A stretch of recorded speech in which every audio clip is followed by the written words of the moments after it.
So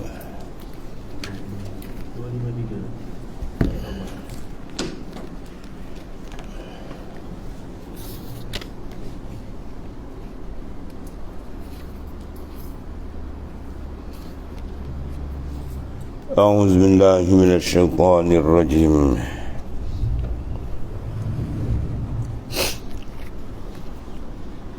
قل للذين كفروا ستغلبون وتحشرون إلى جهنم وبئس المهاد قد كان لكم آية في فئتين التقتا فئة تقاتل في سبيل الله وأخرى كافرة يرونهم مثليهم رأي العين والله يؤيد بنصره من يشاء إن في ذلك لعبرة لأولي الأبصار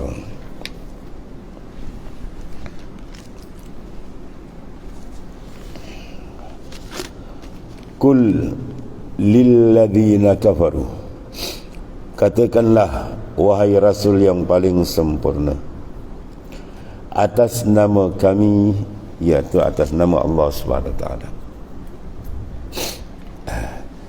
katakan lilladzina kafaru, kepada orang-orang yang kafir terhadapmu, dan yang ingkar terhadap kerasulan Rasulullah sallallahu alaihi wasallam sebagai utusan Allah Ta'ala, dan terhadap kitab yang kau bawa. Orang kafir yang mengingkari akan kerasulan, kenabian dan juga risalah besar, iaitu kitab yang diturunkan oleh Allah Subhanahu Wa Taala, sebagai pemberitahu kepada mereka tentang ada apa yang akan Allah Ta'ala timpakan kepada mereka. Khabarkan, beritahu pada mereka, iaitulah satu ghalabun, kamu pasti akan dikalahkan. Sampai pada mereka, mana kamu pasti akan dikalahkan dengan keperkasaan dan murka Allah Ta'ala bila tu di hari pembalasan. Wa tuhsyarun, dan akan digiring di hadapan Allah, mana dihasyar, dikumpulkan. Mana tuhsyarun, yang kita ingat pagi-pagi lagi lah, wa ilaihin nusyur, ya, alhamdulillahilladzi ahyana ba'da ma amatana wa ilaihin nusyur, tuhsyarun, maknanya akan dikumpulkan besok di akhirat. Sampaikan supaya mereka ni mengerti dan menyedari siapa diri mereka. Kemudian kamu akan dihisab di hadapannya atas semua yang terjadi padamu di dalam kehidupan dunia. Apa saja amalan, kerja buat, kelakuan, semua telah dicatat dengan rapi oleh para malaikat yang bertugas untuk itu, dan dibentangkan satu persatu, dihisab, diadili, dan kemudian diberikan balasan yang seadil-adilnya. Setelah itu kamu akan digiring ila jahannam, dan kamu akan dikumpulkan, dibawa menuju kepada neraka jahannam. Iaitulah neraka kejauhan dan kekecewaan. Kekecewaan sebagai orang-orang terusir yang terbuang. Tempat tu tak usah cerita, dia punya azab sangat dahsyat. Tidak dinamakan neraka kalau tidak azab, ya, paling dahsyat, paling teruk. Kemudian keadaan pula mereka di sana, ya, terbuang, maknanya terhina betul lah, tidak dapat pertolongan daripada Allah Subhanahu Wa Taala. Orang beriman akhirnya dia akan keluar. Ada orang kafir tak ada, tempat tinggal tetap mereka adalah di situ. Ada benda yang disuruh oleh Allah Ta'ala, Rasulullah SAW menyampaikan sebagai inzar, amaran kepada orang-orang yang kafir, yang ingkar dengan Allah Ta'ala dan kenabian serta hari ba'as. Allah. Wa bi'sal mihad, dan itulah tempat yang seburuk-buruk sekeji-keji, sejahat-jahat apa dia, an-nar, jahannam, di mana kamu akan tinggal di dalamnya disebabkan kesombongan. Sebab apa mereka terhumban ke neraka? Sebab tidak ada tempat dalam syurga untuk dia. Tilkad darul akhirah naj'aluha lilladzina la yuriduna uluwan fil ardi wala fasada. Demikian negeri akhirat yang syurga kami sediakan bagi mereka untuk siapa? Yang tidak mendaki kesombongan. Bermakna bila sombong tempat lain, syurga ialah tempat orang yang bukan tempat orang yang mensombong, membesarkan diri dan tidak mau melakukan kefasadan. Dalam hati dia tidak ada menjadikan lilladzina la yuriduna, arada yuridu, maknanya tidak ada menghendaki sedikit pun dalam hati mereka tadi apa? Uluwan, ketinggian, kebesaran, kesombongan, keberlagakan tak ada. Wala fasadah, dan dia tak bubur dalam kalbi dia perasaan nak melakukan maksiat, fasad tak. Itu tempat dia al-jannah, syurga. Jadi mafhum muhalafah sebaliknya, yang sombong di tempat dia, iaitulah neraka, dipanggil sejahat-jahat tempat, seburuk-buruk tempat, di mana kamu akan tinggal di dalamnya disebabkan kesombonganmu terhadap para nabi. Jadi kalau ulama-ulama ada orang sombong lawan tu, sikit tu Rasulullah SAW lagi hebat, dia Nabi Rasul, dia telah uji pula dengan sedemikian, dinistakan, disombongkan Allah terhadap para nabi dan Rasul alaihi wasallam, dan sikapmu yang selalu kufur dan sesat setelah munculnya ayat-ayat keimanan dan tanda-tanda hidayah terang dibawa oleh Rasul sallallahu alaihi wasallam. Tiba-tiba mereka engkar, kemudian mereka buat tindakan yang tidak seyogyanya, difitnah, dikaca, diganggu, dan diberikan maknanya tentangan paling hebat, perang dengan baginda sallallahu alaihi wasallam. Itulah sebab itu dikatakan orang yang paling kuat menerima ujian adalah ialah para nabi dan rasul. Mereka lagi kuat diuji oleh Allah Subhanahu wa taala.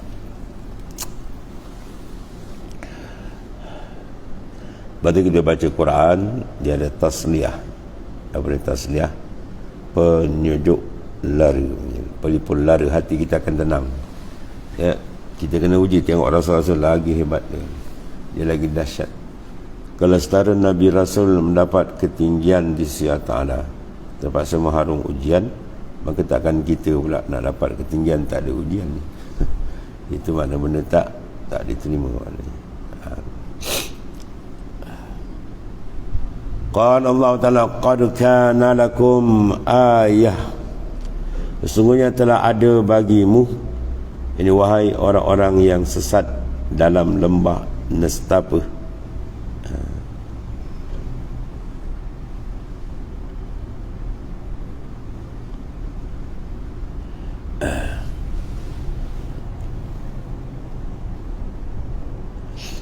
iaitu dalam lembah nestapa Al-Hirman.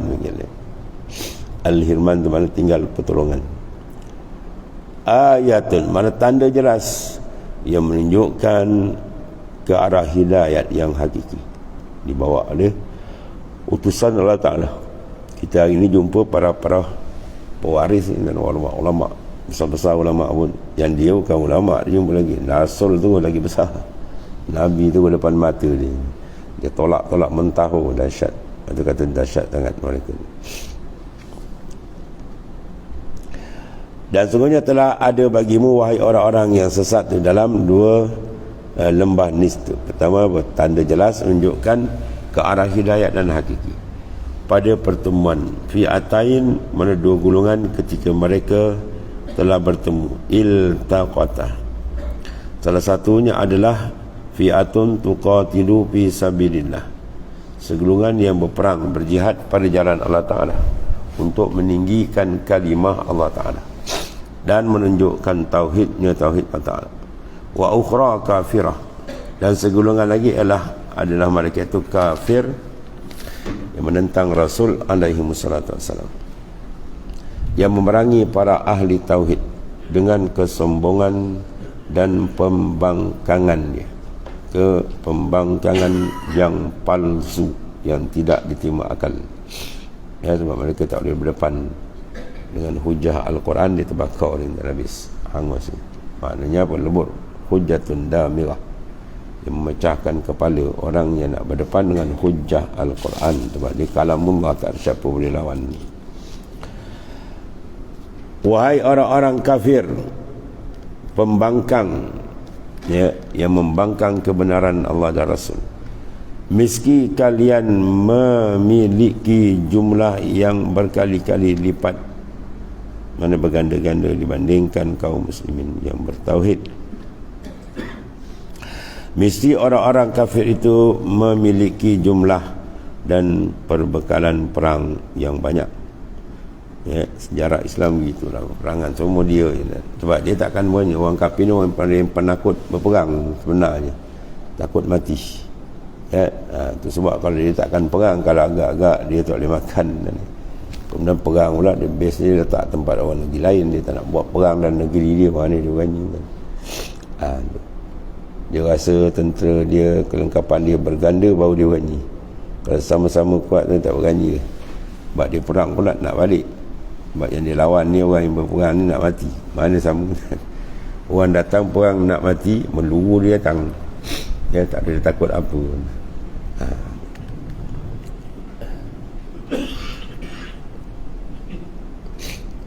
So di Palestin hebat-hebat dia orang ni. Dia Gaza, masya-Allah. Ada dia kata ada penduduk-penduduk sana yang menuntut ilmu di luar kan, macam berbagai bidang. Kita ingat balik doktor pun macam-macam. Tapi apa, dia rindu nak balik. Dia balik dan jauh nak temu, nak mencari syahid berjalan Tuhan. Dahsyat dia kan. Mereka telah dididik dengan fahaman yang betul, semangat ruhul jihad. Kau tengok terumur nama budak-budak kecil yang kita ni malu. Ya, bapak-bapak kami yang balik tu bukan mati, dia tengah berlazat di sana. Dahsyat dia. Ya, dia sedang menikmati nikmat yang besar di syurga. Jasad sekali nampak mati, lepas tu hakikat mereka dah sampai ke sana dah. Allah.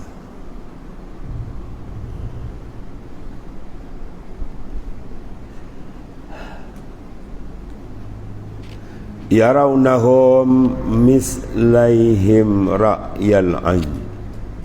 Itulah mereka akan melihat para ahli tauhid tadi mislaihim ra'yal ain, dua kali jumrah mereka dengan mata kepala mereka secara nyata, sehingga mereka pun ketakutan dalam pasukan muslimin disebabkan datangnya dokongan dan pertolongan Allah Ta'ala.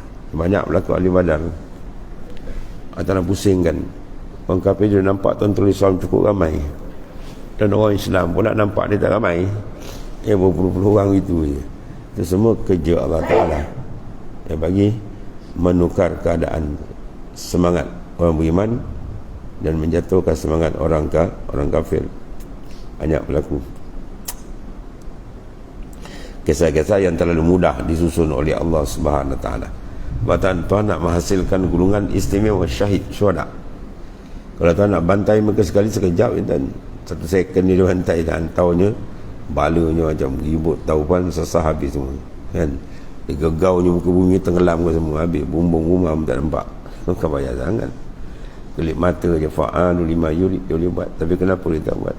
Hikmah dia. Ya, sebenarnya dia nak memberikan hadiah yang pangkat syuhada tinggi tu, syahid di sisi Allah Ta'ala.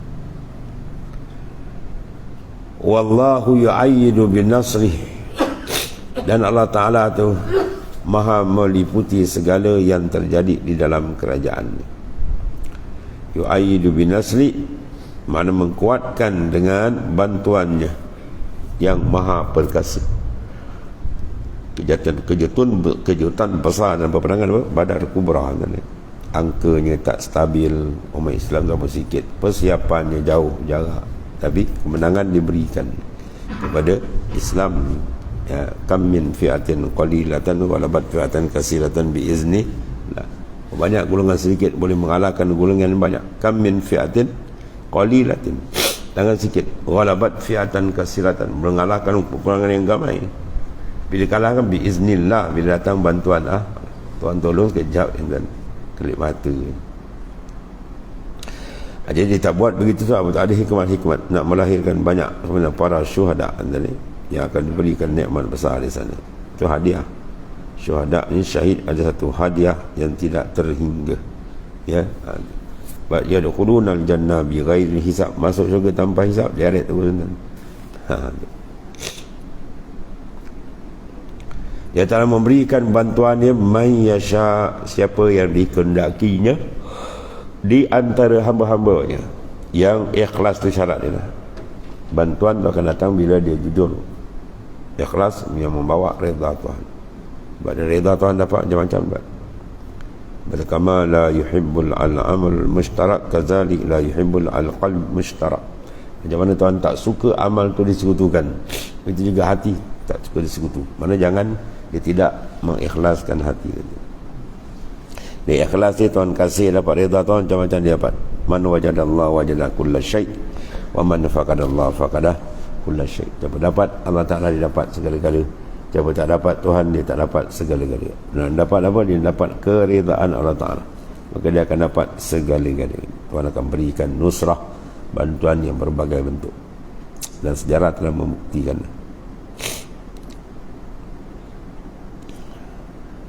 Inna fi zalika, sesungguhnya pada demikian itu, dalam dukungan, pertolongan serta hal-hal sebaliknya yang dialami oleh orang kafir macam-macam, semua la ibrah, ya, adalah sesungguhnya pengajaran. Terdapat pengajaran dan peringatan bagi siapa? Liulil absar, bagi orang-orang yang mempunyai mata hati.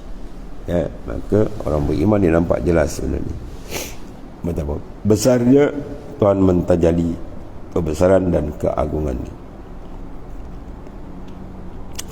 dalam memberikan tamparan hebat kepada musuh yang pada zahirnya angkanya ramai, kekuatan fizikal dia maknanya luar biasa. Bila datang ya amrullah, bantuan Tuhan, habis semua, selesai. Ya, bagi orang-orang yang mempunyai mata hati, yang melihat menggunakan pandangan untuk mengambil pelajaran, ya, mengambil nazar, nazrul i'tibar, pandangan yang membawa kepada kesedaran, membawa kepada pengiktibaran daripada berbagai hal yang tersembunyi di balik segala sesuatu, tanpa mempedulikan gemerlap dunia yang hina dalam bentuk kesenangan dan kelazatan. Bagi mereka ni tak ada herankan dunia ni, ya, dia dah berlazat dengan Tuhan punya dunia dan segala makhluk. Sebab mereka boleh menggadaikan segala, sebab dapat kemanisan. Rahsia di situ apa? Kemanisan dengan Tuhan. Orang yang jiwa dia tak ada kemanisan dengan Tuhan, dia tak boleh buat benda ni. Bila dia manis dengan dunia, macam mana nak tinggal? Dia tahu perang ni balik, tidak, kan? Tidak bagi orang-orang yang mana tenggelam dalam lautan kealpaan dan kecongkakan. Adapun orang yang tenggelam dalam kecongkakan, mana ketakabburan dia, membesarkan, dan alfa, lalai, lain cara. Sebab tu kelalaian adalah perkara yang sangat besar kemudaratan ni. Dalam istilah sufi, lalai ni apa? Sangat penting, ya, diambil perhatian, ya, mana jangan dibiarkan. Kalau lalai, dia habis, dia akan terjumus ke lembah kebinasaan.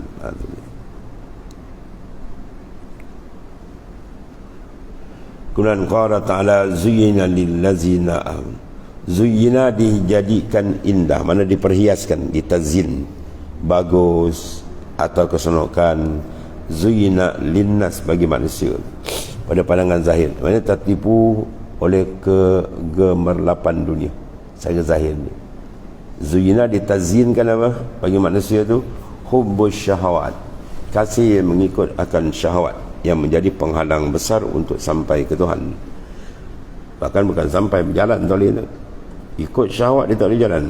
Kaifa yarhalu ilallah wa huwa mukabbalun bisyahwat. Bagaimana kau nak berjalan ke Tuhan, engkau ditambat dengan syahwat. Maka Ibn Athaillah As-Sakandari mentashbihkan syahwat tu dengan tali penambat. Dia tambat. Orang nak kena tambat simpul mati lah. Ya, mana nak bergerak, jam.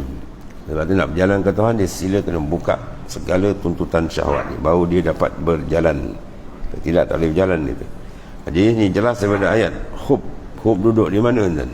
Ma qarra fil batn. Benda yang duduk dalam hati tu. Kasih duduk sini. Dikasih pada apa? Syahwat, nafsu. Bagaimana kasih Tuhan hilang? Ya. Kalau masuk hubbullah, hubbul syahwat akan hilang. Pum. Jadi dua benda yang tak boleh berhimpun. Ya, kecintaan kepada apa-apa yang diingini, mana keinginan nafsu, hal-hal yang disukai dan terbatas hanya pada disebutkan berikut. Ya. Sebab tu ringkas dia, kalau kita tengok contoh yang dekat bagi kita blok dia, hasil dia benar. Banyak kehasilan apa?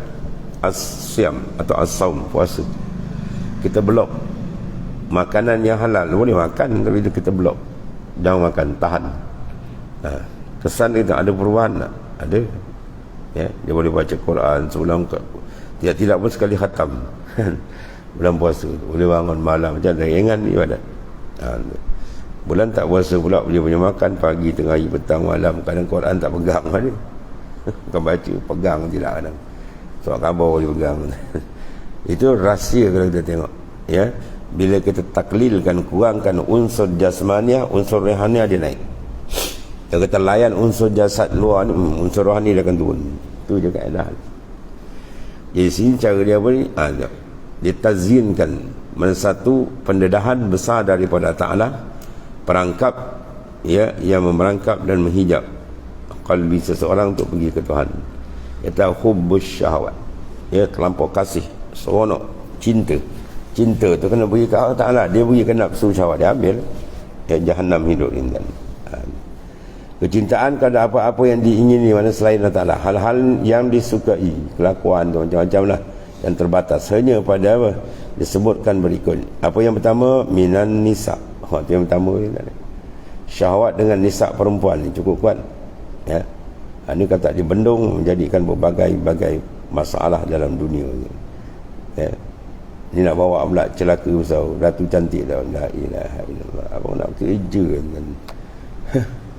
Orang sana kau tak selesaikan dengan berlaku kezaliman, pembunuhan dahsyat. Kau nak joget anda dan terhati. Mana laknat Tuhan nak dibawa anda. Yang baru ni pun tak ingat. Dia bertanda ramai-ramai. Ya, ikut kami Tuhan mata satu. Ini kan dajjal ni.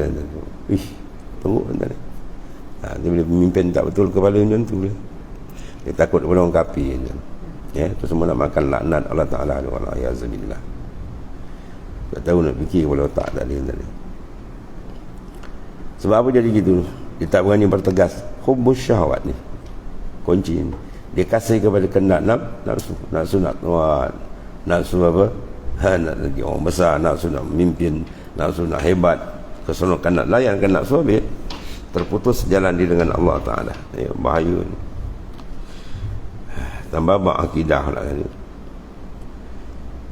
Hubbus syahwat mana kecintaan kepada apa yang diingin. Yang pertama sekali apa? Minan nisa. Sebab tu hadis kata laulan nisa la'ubidallah haqqa ibadati. Kalau kaum perempuan ni tak ada atas dunia, kaum lelaki dapat ibadat 100%. Maknanya Rasulullah bagi kita kena beringat laki-laki dengan perempuan. Banyak orang yang jadi rosak dengan sebab perempuan. Bahkan ulama pernah dia terbalik, raja kerajaan pun boleh terlingkup. Ya, banyak sejarah kalau nak baca. Kerajaan yang terlingkup dengan sebab perempuan, ulama terbalik dengan sebab perempuan. Balaam dengan siapa kan? Dia guna fitnah Nabi Musa dengan siapa? Tak perempuan. Ya, dia suruh perempuan tu melacur, dia dah beranak, dia melaung kata Nabi Musa buat. Padahal tu fitnah. Semua dia guna perempuan. Kita hari ni pun kalau buat apa pun perempuan je. Ya, lantai lori perempuan pegang, tak ada pasal. Tak ada orang lelaki. Ya, tai lori perempuan pegang. Punya teruk tu. Nak katakan tepat Quran sebut ni. Syahwat nisa. Tak kena tempat pun dia letak betina juga ya. Dengan pakaian ni macam-macam ni. Yang ni minan nisa, mana wanita. Tapi wanita perempuan kalau dijaga muslimat, jaga betul-betul kualiti dia tinggi. Mar'atus salihah khairun minad dunya wa ma fiha. Perempuan yang salihah tu standard dia lebih baik daripada dunia dan isi dunia. Tinggi tu Tuhan angkat. Tuhan angkat kedudukan perempuan Rasul angkat. Jadi maknanya orang perempuan muslimat duduk dalam dua persimpangan. Dia betul-betul jaga tinggi martabat dia. Kalau dia tak jaga, terlingkup habis kan. Batal letak yang pertama ni. Dihiaskan mereka daripada syahwat apa, minan nisa, itu dia. Wanita-wanita yang menjadi kesukaan bagi para penyuka wanita, kerana wanita adalah pasangan dalam persetubuhan yang menjadi kenikmatan paling besar di antara berbagai kenikmatan jiwa. Maknanya itu satu daripada benda yang besar. Nikmat itu kan, tapi ada lebih besar nikmat dia dengan Tuhan lebih besar. Sebab tu ulama sufi pun mengambil perbandingan digunakan apa? Jima' kan. Terbukanya makrifat dengan Tuhan lebih lazat daripada 1000 kali jima'. Dia misalnya jima'. Jima' sekali tak ikan nak lazat, kita ganda 1000 kali. Yang dengan Tuhan dia lebih lazat daripada itu. Kenikmatan terbuka makrifat dengan Tuhan lebih lazat daripada 1000 kali jima'. Itu maksudnya. Kemudian apa lagi yang kedua? Wal banin, anak-anak, untuk pamer. Banyak orang berbangga dengan anak dia gini, anak dia gini. Dia sesat pun kadang-kadang dengan anak juga. Ikutkan kepala anak, akhirnya dia sesat pada. Dan dengan anak kadang-kadang dia jadi baik. Anak-anak yang salihah akhirnya keluarga dia jadi baik pun gitu. Jadi mana dua jalan begitu. Dengan anak dia akan dapat saham besar di akhirat.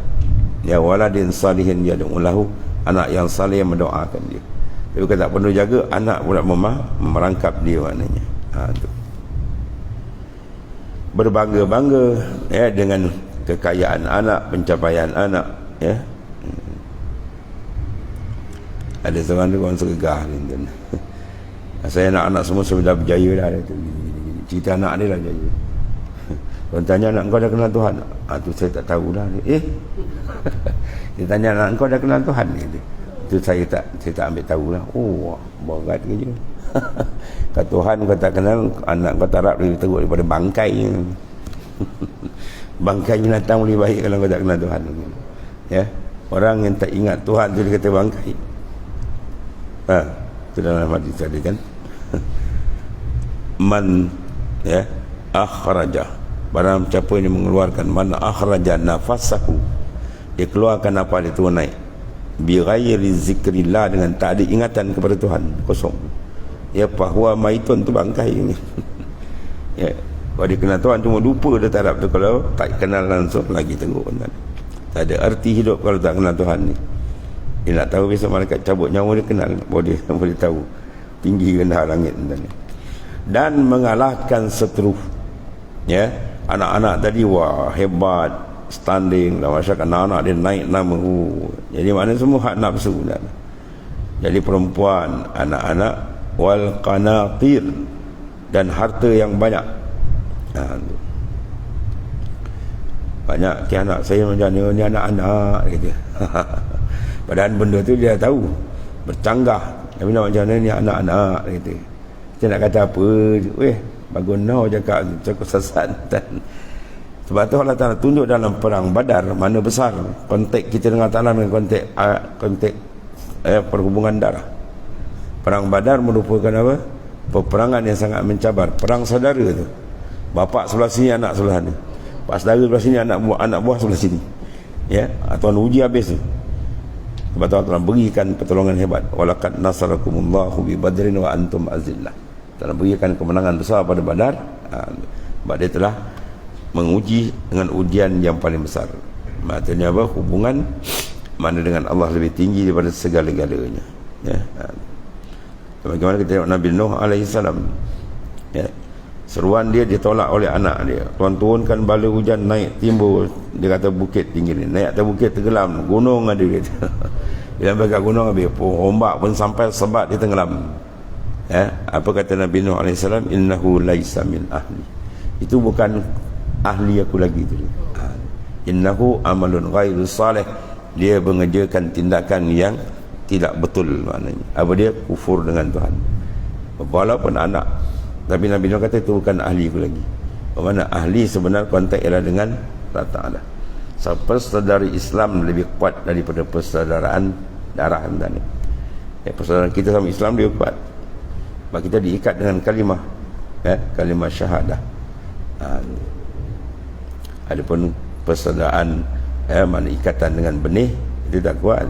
Tengok dalam perang Badar, perang tadi.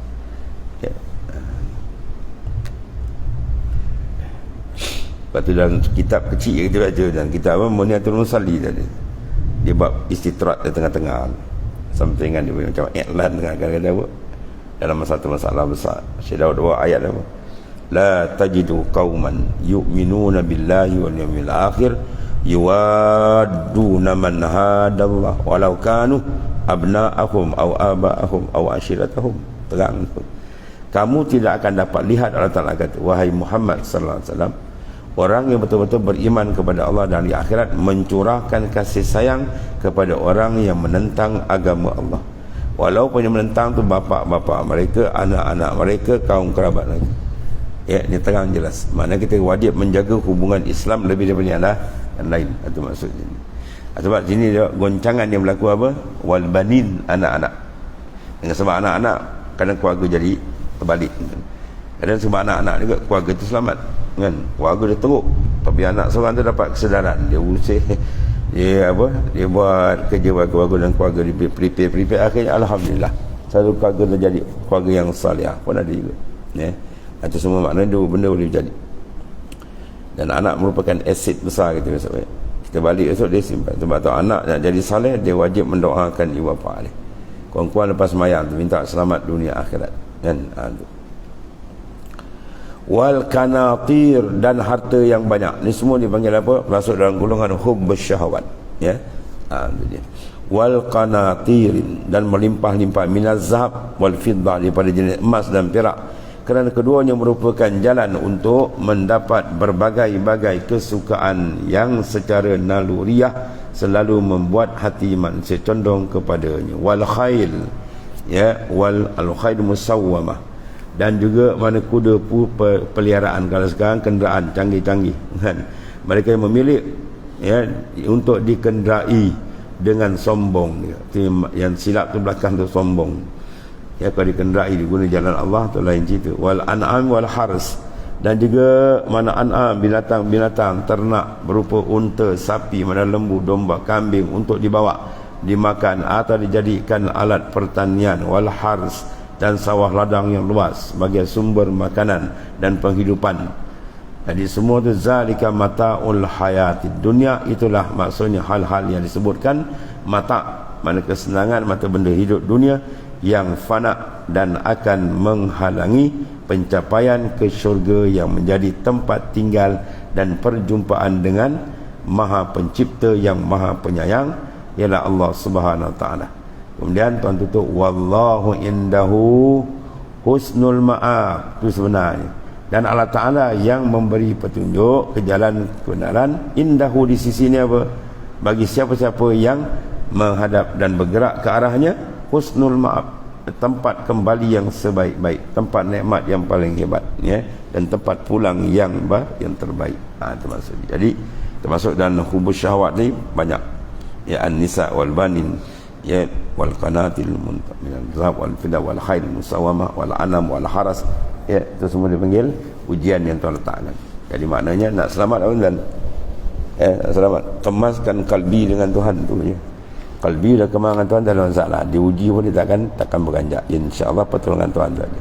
Wallahu a'lam. Assalamualaikum.